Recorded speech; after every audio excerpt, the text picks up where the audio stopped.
तो आदाब, नमस्कार, गुड इवनिंग, सत श्री अकाल। एक बार फिर आप तमाम लोगों का स्वागत है क्राइम तक की कहानी के इस एपिसोड में। उम्मीद है पूरी फैमिली अच्छी होगी, अपना ख्याल रख रही होगी।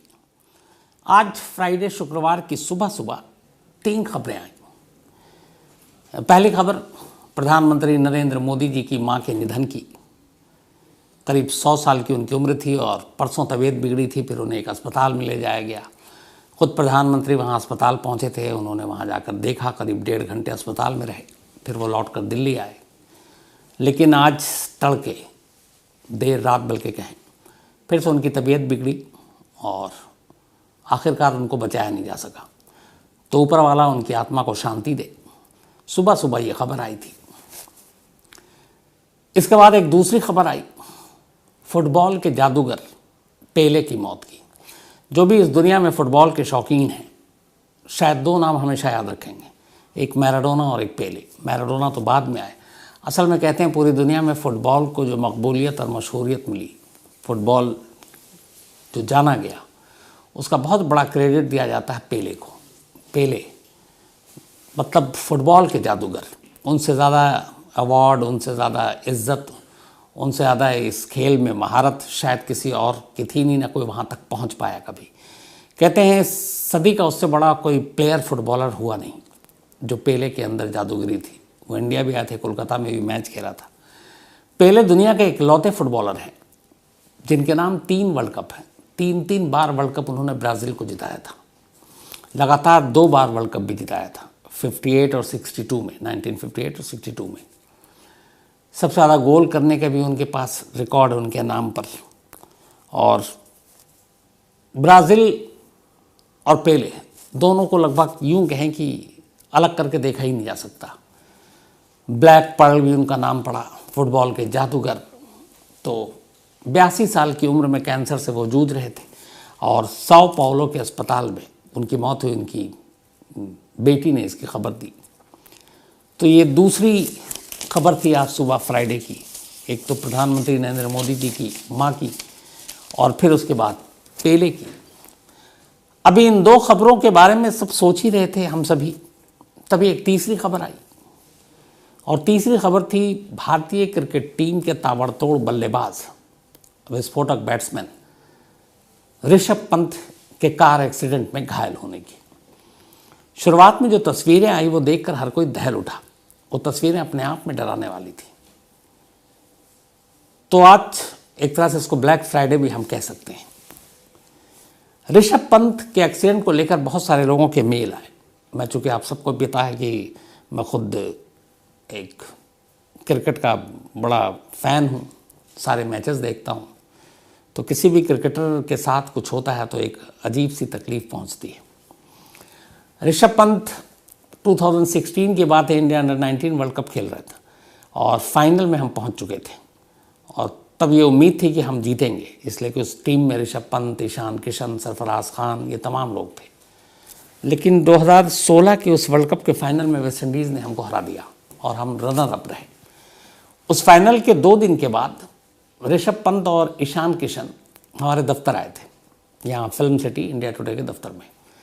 आज तक पे इंटरव्यू था और अपने विकी पाजी यानी विक्रांत गुप्ता को इंटरव्यू करना था। तो उस वक्त दोनों फर्स्ट फ्लोर पे स्टूडियो में थे और मैं इत्तेफाक से मेकअप करा के निकल रहा था और मुझे वारदात की एंकरिंग करनी थी। तो रास्ते में टकरा गया था, विकी पाजी ने बताया। तो मुझे बड़ी खुशी हुई जब दोनों ने बताया कि वो चूँकि टीवी देखते हैं और वो वारदात भी देखा करते थे, तो वो पहचान भी गए। फिर दोनों के साथ एक तस्वीर भी ली, चूँकि क्रिकेट का दीवाना हूँ। तो ये जो तस्वीर है, वो तस्वीर आज मैंने देखी, फिर याद आई, तो फिर दीपक ने कहा इसको लगाता हूँ।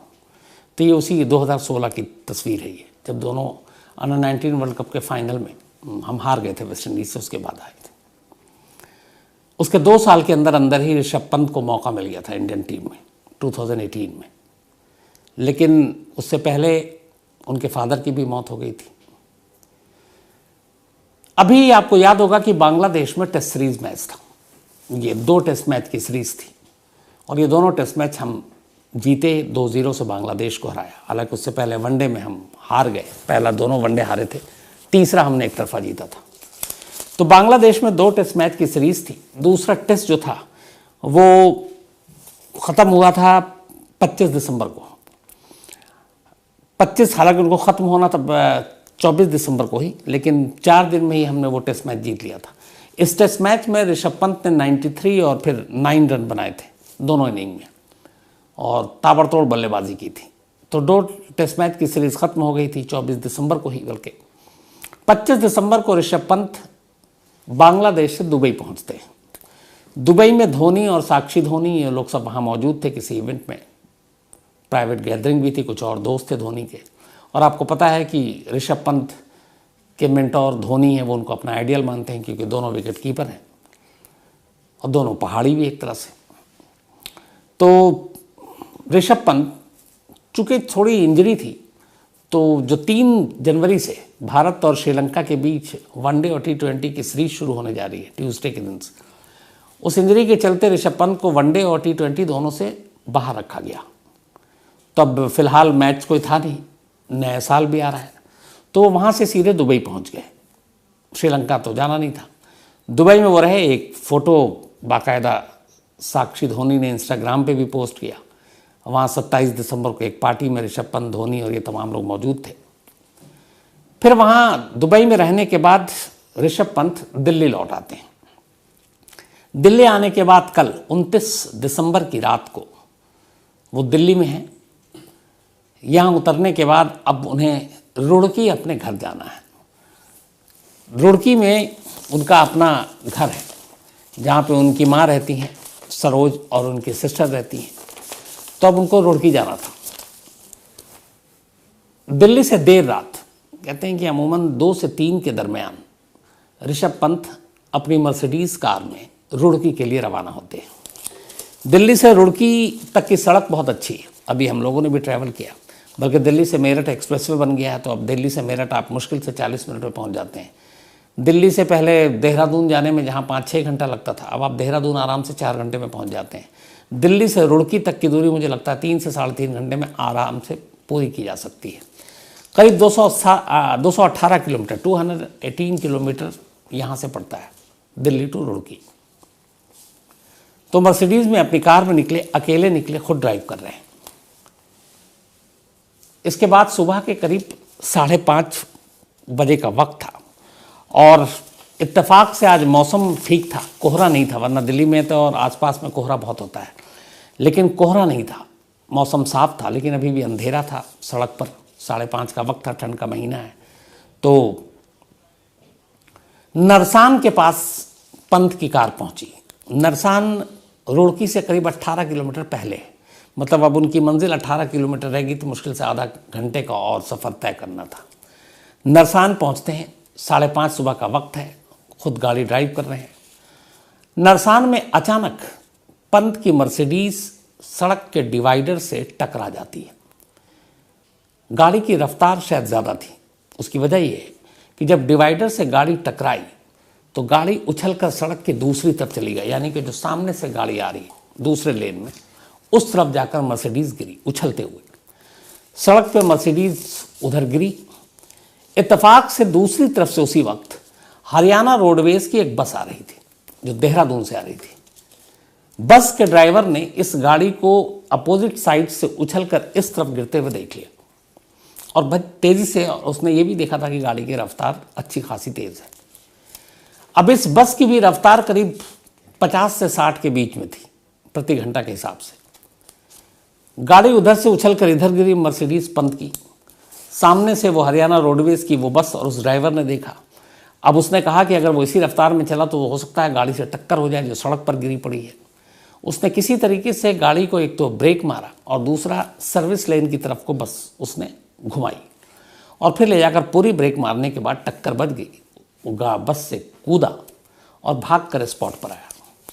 इधर जब वो आया तो देखा कि गाड़ी के बाहर एक शख्स जख्मी हालत में, जिसके चेहरे और सर से खून गिर रहा है और कपड़े भी नहीं हैं बदन पर, वो खड़ा हुआ है। ड्राइवर उससे पूछता, और इस दौरान में गाड़ी के अंदर से चिंगारियां उठ रही हैं। अब ऐसा लग रहा कि गाड़ी में किसी भी वक्त आग लग सकती है। तो जो ड्राइवर है, वो ड्राइवर उससे पूछता है ऋषभ पंत से कि कार के अंदर कोई और भी है। तो ऋषभ पंत कहते हैं कि कोई और नहीं है। फिर ऋषभ पंत खुद उस बस ड्राइवर से कहते हैं कि मेरा नाम ऋषभ पंत है, मैं क्रिकेटर हूँ। ये जो बस ड्राइवर था इसको क्रिकेट का शौक नहीं है, इसलिए वो ऋषभ पंत को नहीं पहचान पाया।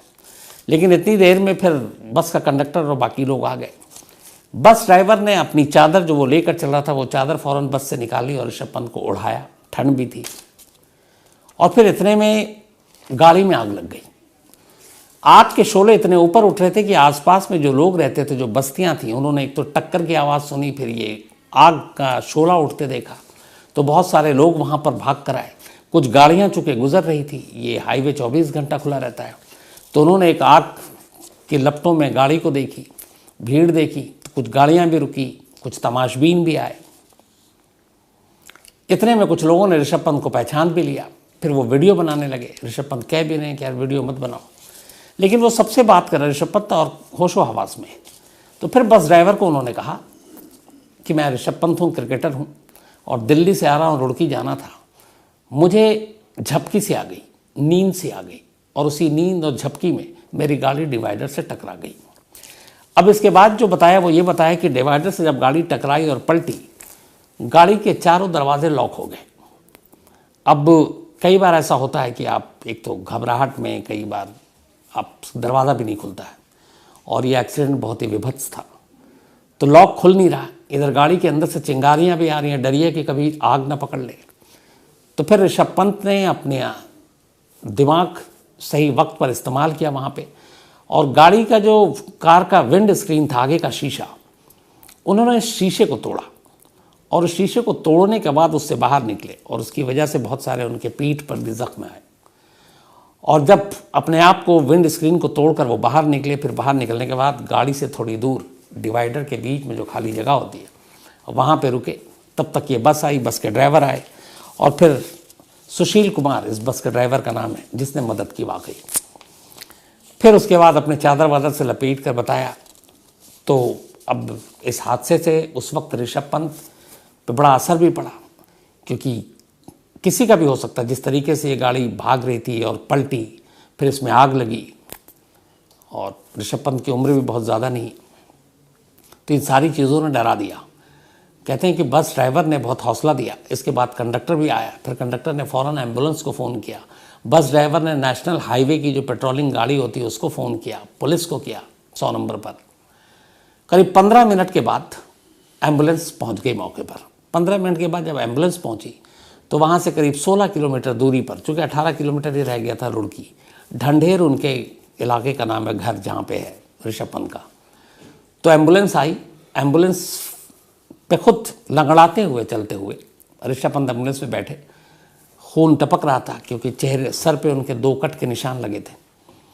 उनको सक्षम हॉस्पिटल, एक प्राइवेट हॉस्पिटल, वहाँ ले जाया गया। और ये बात है सुबह के करीब उस वक्त 6, सवा 6 बज चुके थे। सक्षम हॉस्पिटल में ले जाने के बाद डॉक्टरों ने देखा, मरहम पट्टी की, बट उनके घुटनों में चोट थी, एक पैर की उंगलियों में चोट थी, माथे पे 2 कट के निशान थे, सर पे बल्कि उससे खून ज़्यादा रिस रहा था, पीठ घायल था। इन सारी चीज़ों को देखते हुए, और ये भी कि सर में उस वक्त डॉक्टरों को पता नहीं चल पाया, क्योंकि उसके लिए CT स्कैन, बाकी चीज़ों की ज़रूरत थी कि कहीं इंटरनल इंजरी तो नहीं है, जो एक्सीडेंट में सबसे ज़्यादा खतरनाक होता है। तो सक्षम हॉस्पिटल के बाद इतनी फैसिलिटी थी नहीं, और इत्तेफाक से ही सक्षम हॉस्पिटल पहुंचने के बाद तब तक खबर फैल गई पुलिस के ज़रिए पूरे उत्तराखंड में कि ऋषभ पंत का रोड एक्सीडेंट में वो घायल हो गए हैं। अब ऋषभ पंत भी एक पहाड़ी, पूरा पहाड़ जो है उन्हें जानता है, क्योंकि बचपन से उत्तराखंड का भी काफ़ी नाम हुआ ऋषभ पंत की वजह से। तो फिर CM ऑफिस से लेकर DGP ऑफिस तक हर एक को पता ये चला, सब हरकत में आए। सक्षम हॉस्पिटल ने कहा कि हमारे पास इतनी फैसिलिटी नहीं है, तो ये तय हुआ कि उनको फ़ौरन देहरादून के मैक्स हॉस्पिटल में ले जाया जाए। तो एक फ़ौरन एम्बुलेंस और पहुंची जो सारी मेडिकल सुविधा से लैस थी। उसके बाद वहाँ पे शुरुआती मरहम पट्टी के बाद अब ऋषभ पंत को दोबारा एक एम्बुलेंस में डाला गया। इस दौरान में सक्षम हॉस्पिटल में उनकी माँ सरोज पंत भी पहुँच गई, उनके रिश्तेदार भी पहुँच गए, और फिर ये लोग सक्षम हॉस्पिटल से लेकर ऋषभ पंत को करीब 9:30 बजे देहरादून पहुँचे, वहाँ के मैक्स हॉस्पिटल में। वहाँ ले जाने के बाद फिर पूरा इलाज शुरू हुआ। जो शुरुआती रिपोर्ट आई वो ये है कि घुटनों में उनके चोट है, और इत्तेफाक से बांग्लादेश सीरीज़ के बाद जो श्रीलंका सीरीज़ में उनको नहीं ले जाया गया, उनके नी का ही कुछ प्रॉब्लम था, तो उसके लिए उनको नेशनल क्रिकेट एकेडमी रेफ़र किया गया था कि आप वहाँ जाएं, और इत्तेफाक से फिर घुटने में चोट आई है। कलाई में, दाहिनी कलाई में उनके चोट है, एक पैर के अंगूठे में चोट आई है, पीठ पे बहुत सारे जख्म हैं और साथ में सर पे 2 कट के निशान हैं। तो डॉक्टरों का ये कहना है कि शायद सर्जरी करनी पड़ेगी। और लेकिन अभी तक की जो रिपोर्ट है उसमें यह है कि कोई इंटरनल इस तरह की चोट नहीं, कोई ख़तरे या ऐसी बात नहीं है। तो ऊपर वाले का शुक्र है, क्योंकि जिन लोगों ने भी ये हादसा देखा, जिन्होंने उस कार को जलते हुए देखा, जलने के बाद देखा, जिसने उस कार को डिवाइडर से इस तरफ इधर आते हुए देखा, उनमें से किसी को भी उम्मीद नहीं थी कि इस तरीके के हादसे में कोई बच सकता है। लेकिन ये करिश्मा था और वाकई करिश्मा था, और शायद लाखों करोड़ों फैंस की जो ऋषभ पंत के हैं उनकी दुआएं भी उनके काम आई। अब इसमें एक चीज़ और भी है कि ये कार चूँकि जल गई तो ये पता नहीं चल पा रहा है कि उस कार का एयरबैग खुला कि नहीं खुला। अब ये जो टेक्निकल टीम है जांच करेगी, उससे पता चलेगा, बाकी ऋषभ पंत भी बताएंगे। लेकिन 2 चीज़ें आ रही हैं। एयरबैग अगर नहीं खुला तो इसका मतलब है कि कार की स्पीड 60-70 के दरमियान थी, और अगर खुला होता तो कहते हैं कि अगर एयरबैग खुल जाता तो जो ऋषभ पंत ने विंड स्क्रीन सामने का शीशा तोड़कर जो बाहर निकले, तो शायद वो विंड स्क्रीन तोड़ने में उनको मुश्किल आती, क्योंकि एयरबैग जब खुल जाता है तो फिर आप चारों तरफ से उसमें फंसे होते हैं, तो उसमें से निकलना, फिर शीशा तोड़ना मुश्किल होता है। तो उस एयरबैग खुला, क्या उसकी वजह से फिर एक गंभीर हादसा होने से बचा, या एयरबैग नहीं खुला? अगर नहीं खुला तो फिर क्यों नहीं खुला? ये सारी चीज़ें अब जो टेक्निकल टीम है वो इसकी जांच करेगी और उसके बाद ये सारी चीज़ें पता चलेंगी। फिलहाल आपको ये बताऊं कि हमारा देश पूरी दुनिया में पहले नंबर पर है जहां रोज रोड एक्सीडेंट में सबसे ज़्यादा मौत होती है। 2021 का आंकड़ा है ये, नेशनल क्राइम रिकॉर्ड ब्यूरो का, NCRB का। उसमें यह है कि देश में, हमारे भारत में 2021 में कुल 4,03,116 रोड एक्सीडेंट के केसेस हुए थे। 4,03,116 रोड एक्सीडेंट इन 2021, और इनमें से 1,55,622 लोगों की मौत हुई थी। 1,55,622 डेड। 2017 में जबकि 1,50,093 लोगों की मौत हुई थी। हमारे यहाँ इंडिया में हर घंटे, 1 घंटे में सिर्फ 18 लोगों की रोड एक्सीडेंट में मौत होती है। 1 घंटे में 18 लोग। 1 साल में करीब 1.5 लाख लोग रोड एक्सीडेंट में मरते हैं। 1 साल में करीब 4 लाख से ज़्यादा रोड एक्सीडेंट के केस दर्ज होते हैं, जिसमें कई तो सीरियस इंजर्ड होते हैं, जिनके कई के हाथ पैर ही बेकार हो जाते हैं। हालांकि ओवरऑल अगर रोड एक्सीडेंट की हम बात करें तो पूरी दुनिया में सबसे ज़्यादा रोड एक्सीडेंट में पहले नंबर पर US है, अमेरिका। अमेरिका में 1 साल में औसतन एवरेज 22 लाख रोड एक्सीडेंट होते हैं, 22 lakhs, जो हमारे यहाँ करीब 4,03,000 है। बट अमेरिका में 1 साल में 22 lakhs रोड एक्सीडेंट होते हैं। दूसरे नंबर पे जापान है। जापान में 1 साल में 5 लाख रोड एक्सीडेंट होते हैं। हम तीसरे नंबर पर भारत है, जहाँ 4 लाख होते हैं। लेकिन एक उल्टी कहानी है, सबसे ज़्यादा अमेरिका में 22 लाख रोड एक्सीडेंट होते हैं, लेकिन अमेरिका में रोड एक्सीडेंट में मौत की तादाद कम होती है। इवन जापान में 5 लाख एक्सीडेंट होता है, हमसे ज़्यादा, लेकिन वहाँ भी डेथ रेट हमारे मुकाबले कम है। अमेरिका में पिछले साल 2021 में 5 लाख रोड एक्सीडेंट हुए थे, हमारे यहाँ 4 लाख हुए। हमारे यहाँ 1.5 लाख लोगों की मौत हुई, लेकिन जापान में, बल्कि जापान की बात कर रहा हूँ, 2021 में 5 लाख रोड एक्सीडेंट में सिर्फ 4500 लोगों की जान गई थी। 4,500, 5 लाख रोड एक्सीडेंट में 4500, यानी 4,500 लोगों की डेथ हुई। जबकि हमारे यहाँ 4 लाख रोड एक्सीडेंट में 1.5 लाख लोगों की जान गई। उसकी एक बहुत बड़ी वजह यह है कि वक्त पर हॉस्पिटल ना पहुँचाना, वक्त पर इलाज ना मिलना। कई ऐसे मामले देखे रोड एक्सीडेंट में, लोग सड़क पर पड़े हुए हैं, कोई किसी की मदद के लिए आगे नहीं आता है। हमारे का एक रिकॉर्ड है कि 1970 में हर 10,000 गाड़ियाँ जो होती थी सड़क पर, उनमें से 814 गाड़ियों का एक्सीडेंट होता था। हालांकि अब वो थोड़ा कम हुआ। 2022 में हर 10,000 गाड़ी पर 15 एक्सीडेंट होते हैं। तो कुल मिलाकर हमारा देश रोड एक्सीडेंट में डेथ के मामले में पहले नंबर पर है, और ओवरऑल रोड एक्सीडेंट के मामले में तीसरे नंबर पर है, और ये एक चिंता की बात है।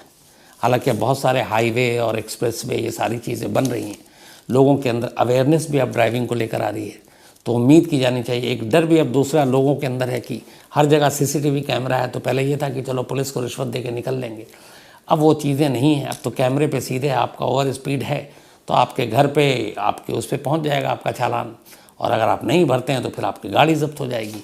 तो कहीं ना कहीं मुझे लगता है कि आने वाले सालों में शायद रोड एक्सीडेंट के मामलों में कुछ कमी आएगी। जहाँ तक ऋषभ पंत की जो मैंने आपको बात बताई थी शुरू में, 16 में ऋषभ पंत अंडर 19 में रनर अप टीम का हिस्सा थे।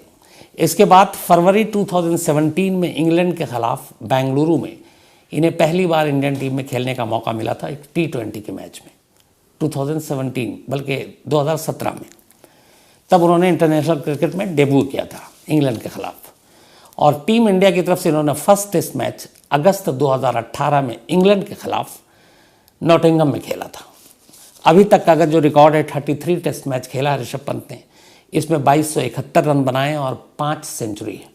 इसके अलावा 30 वनडे मैच खेले हैं जिसमें 865 रन बनाए, 865 रन, 1 सेंचुरी है। 66 T20 इंटरनेशनल मैच खेले हैं, इसमें 987 रन बनाए हैं और 350 लगाई है। तो ये रिकॉर्ड है, और पूरे तमाम क्रिकेट फैंस के साथ साथ मेरी भी यही दुआ है कि जिस तरीके की बैटिंग करते हैं ऋषभ पंत, ताबड़तोड़ छक्के चौके मारते हैं उसी स्पीड से वो इन जख्मों को हराएं और फिर वापस क्रिकेट के मैदान में आएँ और अपने वही जलवे दिखाएं क्योंकि हम सब उन्हें मानते हैं, उनके खेल, उनके तरीके को मानते हैं। तो यही दुआ है कि वो जल्द अच्छे हों। तो ये पूरी रही कहानी, अब वही अपना सिलसिला आप शुरू करते हैं। तो आज खुशहाल तोमर का जन्मदिन है, हैप्पी बर्थडे खुशहाल। और खुशहाल तोमर विनोद शिकारपुरी के बेटे हैं, तो बहुत बहुत जन्मदिन की बधाई। खूब पढ़ो लिखो, अच्छे इंसान बनो, माँ बाप का नाम रोशन करो, सेहतमंद रहो, खुश रहो, यही मेरी दुआ है। साथ ही एक अमित तिवारी हैं मध्य प्रदेश से, इनका एक और भी नाम है, हम लोग इन्हें प्यार से शास्त्री भी बुलाते हैं। तो आज हमारे शास्त्री यानी अमित तिवारी का भी जन्मदिन है, और ये MP तक में है, पहले दिल्ली आज तक में भी थे। तो अमित तिवारी हैप्पी बर्थडे, हमेशा अच्छे रहो, खुश रहो, और यूं ही शास्त्री बनकर हर एक का जो मनोरंजन है वो करते रहो। तो हैप्पी बर्थडे तुम्हें। इसके अलावा आज आकांक्षा शर्मा का भी जन्मदिन है, तो हैप्पी बर्थडे आकांक्षा। और विपुल शर्मा ने भेजा है। साथ ही साई संदीप छत्तर, इनका भी आज जन्मदिन है, तो हैप्पी बर्थडे साई। और ये संदीप छत्तर एंड फैमिली की तरफ से है, पुणे में रहते हैं ये। साथ ही मानवी शौकीन, इनका भी आज बर्थडे है, तो हैप्पी बर्थडे मानवी। और ये एडवोकेट विश्वदीप शौकीन की बिटिया हैं। इसके अलावा यशराज, इनका भी आज जन्मदिन है, तो हैप्पी बर्थडे यशराज। और ये विपिन कुमार के बेटे हैं। साथ ही ध्रुवी का भी आज जन्मदिन है, तो हैप्पी बर्थडे ध्रुवी। और ये सुरेश वसाया जी के बेटे हैं। इसके अलावा वसीम जाफ़र दिल्ली से हैं, इनका भी आज जन्मदिन है, हैप्पी बर्थडे वसीम। और हमेशा अच्छे रहें, आप खुश रहें। इसके अलावा आसार असगर, ये दिल्ली यूनिवर्सिटी में टीचर हैं, and thank you so much Asgar साहब आपके इस मेल के लिए, और वो याद दिलाने के लिए कि एक बार अक्षरधाम पर गाड़ी में आपसे टकरा गए थे और मेरी गाड़ी के आगे से धुआं निकलने लगा था, कुछ प्रॉब्लम थी। और आपने जो कुछ हिस्ट्री की कहानी की बात की है, मैं ज़रूर जल्दी मौका मिलते ही सुनाता हूँ। इसके अलावा सतीश कुमार बर्रा हैं, और साथ ही उस्मान अंसारी, चित्रा गांधी जी, और बहुत सारे लोगों ने, मैंने कल दादी के बारे में बताया तो आप लोगों ने भेजा, थैंक यू सो मच आपके इस प्यार के लिए। साथ ही अंशजीत सिंह ने कहानी की फरमाइश की है, सत्यम प्रियदर्शी। इसके अलावा मोहम्मद अफ़ान एक कहानी की फरमाइश की है, अनुभव अस्थाना। इसके अलावा हर्षित, जीवेश, मयंक, मुस्कान, लक्ष्य, रानी बाग और सामर्थ, थैंक यू सो मच आपके प्यार के लिए। अभिषेक दुबे, ये इन्होंने भी ऋषभ पंत की कहानी की, बहुत सारे लोगों ने कही थी कि आज इस पूरे मामले को आप डिटेल में बताएं। साथ ही Subhash Dwivedi, thank you so much आपके मेल के लिए। और मैंने पहले भी कहा, इन्होंने कहा कोई एक चैनल, कई सारे चैनल है जो फेक क्राइम तक की वो दिखा रहे हैं, वो पता है उसके खिलाफ जो भी कार्रवाई है वो करने के लिए कहा गया है। और रोहित यादव जी इटली से हैं, एक कहानी की फरमाइश की है। रोहित साहब, मैं जल्दी ये कहानी सुनाऊंगा आपको। फिलहाल कहानी में आज इतना ही। तो कल लास्ट डे है 2022 का, परसों से नया साल शुरू होगा, लेकिन कल खैर आपसे मुलाकात होगी, तो इस जाते हुए साल के बारे में कल ही बात करूँगा। तो कल मुलाकात होगी आपसे रात 9 बजे किसी नई कहानी के साथ। तब तक अपना ख्याल रखिएगा। Thank you very much.